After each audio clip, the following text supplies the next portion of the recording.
દર્શક મિત્રો, રંગોનો સત્સંગ એટલે ધૂળેટી અને રંગોનો ઉમંગ એટલે ધૂળેટી. રંગો હાથમાં લઈએ છીએ ત્યારે મેઘધનુષ પકડતા હોય એવી અનુભૂતિ થાય છે. રંગ છાંટીએ છીએ ત્યારે જાણે કે એકબીજા ઉપર મેઘધનુષનો છંટકાવ કરતા હોય એવી ભાવના પણ પ્રબળ બને છે.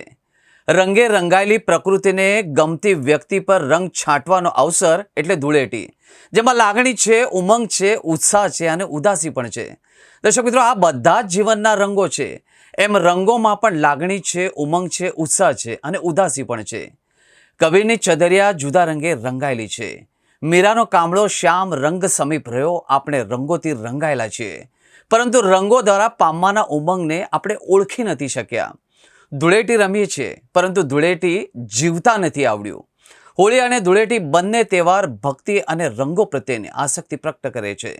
મનુષ્યની ચામડી કાં તો ગોરી, કાં તો કાળી, કાં તો ઘઉંવર્ણી હોય છે. ચામડી નવા રંગો પહેરીને આનંદનો સમારંભ યોજે છે. ગમતી વ્યક્તિને રંગવાનો મહિમા એક અનેરો છે. ગમતી શું કામ, કોઈ પણ વ્યક્તિને રંગવાનો અને રંગાઈ જવાનો આનંદ એકદરો હોય છે.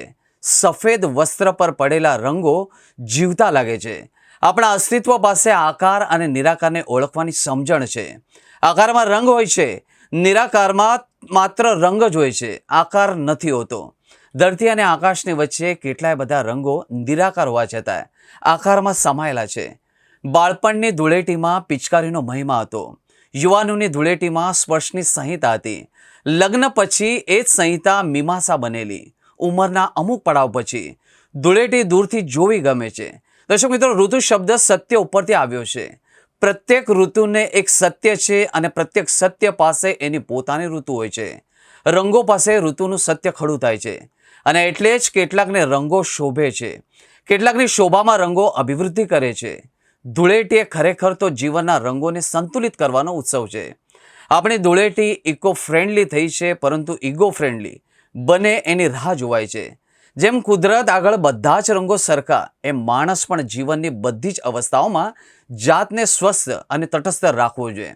આપણે તો વ્યસ્તતામાંથી થોડો સમય ઈશ્વર સાથે કે જાતે સંગાતે ગાળીએ અને એવા સમયે દુનિયાની દખલગીરી ન નડે એ ચમત્કાર જ ધૂળેટી છે. ધૂળેટી પાસે આપણે અને બધાનો આનંદ છે. રંગોને સમૂહમાં જોવા ગમે છે. નજર જાણે ધૂળેટીના દિવસે પોતાનો જન્મદિવસ ઉજવતી હોય એવું લાગે છે. પાંપણો જાણે કે બધા જ રંગોને જોઈને હળવાશ અનુભવતી હોય એવું લાગે છે. કરમટકીકી જાણે ભ્રમરના ભારને હળવો કરતી હોય એમ રંગોને જોઈને અઘરી બને છે. દુનિયાને નિરખવાના કામો પડતા મેલે છે.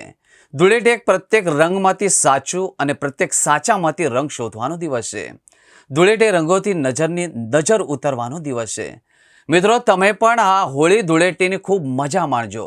નકામા કેમિકલયુક્ત રંગોને બદલે કેસુડો, અબીલ, ગુલાલ વગેરે કુદરતી રંગોથી હોળી રમી પોતાનું તથા અન્યનું સ્વાસ્થ્યનો પણ સાચવજો. જૂના સૌ વેરઝેર ભૂલી જઈને મિત્રો સ્નેહિત સાથે પ્રેમથી આનંદ ઉત્સાહથી હોળીને ઉત્સવ મનાવજો. આ સાથે દર્શક મિત્રો, સૌને હોળી ધૂળેટીની ખૂબ ખૂબ હાર્દિક શુભકામનાઓ.